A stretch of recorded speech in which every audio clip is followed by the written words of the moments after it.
Setelah proklamasi kemerdekaan Indonesia pada tanggal 17 Agustus tahun 1945, Bali, seperti daerah lainnya, menyatakan diri sebagai bagian dari Republik. Namun, pada awal tahun 1946, tentara Belanda datang kembali ke Pulau Dewata dengan ambisi untuk menegakkan kekuasaan kolonial mereka. Kedatangan Belanda semakin agresif setelah dilaksanakannya perundingan Linggarjati pada November tahun 1946.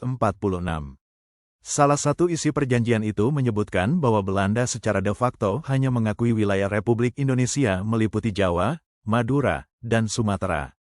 Bali tidak termasuk. Hasil perundingan ini menimbulkan amarah dan kekecewaan mendalam bagi rakyat Bali. Mereka tidak sudi tanah leluhur mereka diserahkan kembali ke tangan penjajah.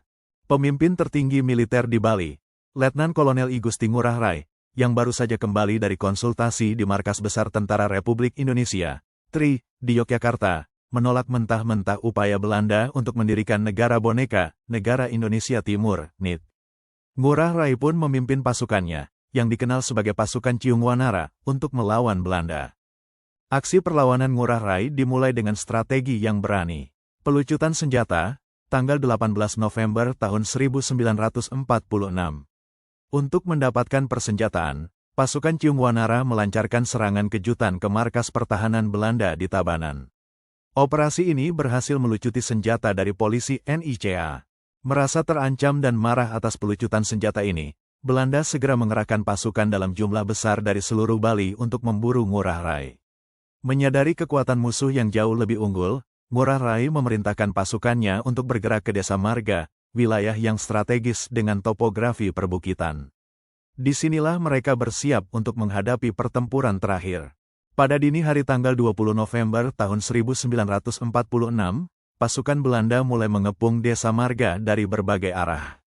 Pertempuran sengit pun pecah. Awalnya, pasukan Ciungwanara, meskipun kalah jumlah dan persenjataan, berhasil memukul mundur serbuan Belanda. Mereka bahkan sempat membuat Belanda kebingungan dan mengalami kerugian besar. Ngurah Rai menerapkan taktik cerdas, memanfaatkan medan pertempuran dengan baik, hingga pasukan Belanda terdesak.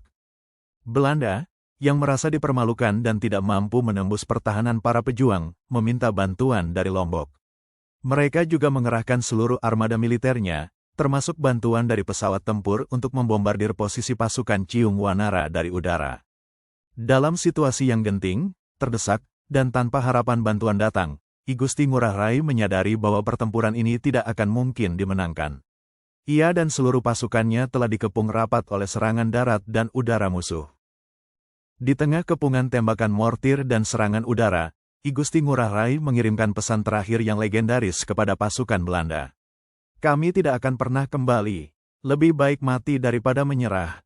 Kemudian, ia menyerukan perintah, puputan. Dalam tradisi Bali, puputan berarti pertempuran habis-habisan, berjuang sampai titik darah penghabisan tanpa ada niat untuk menyerah, demi menjaga kehormatan diri dan tanah air.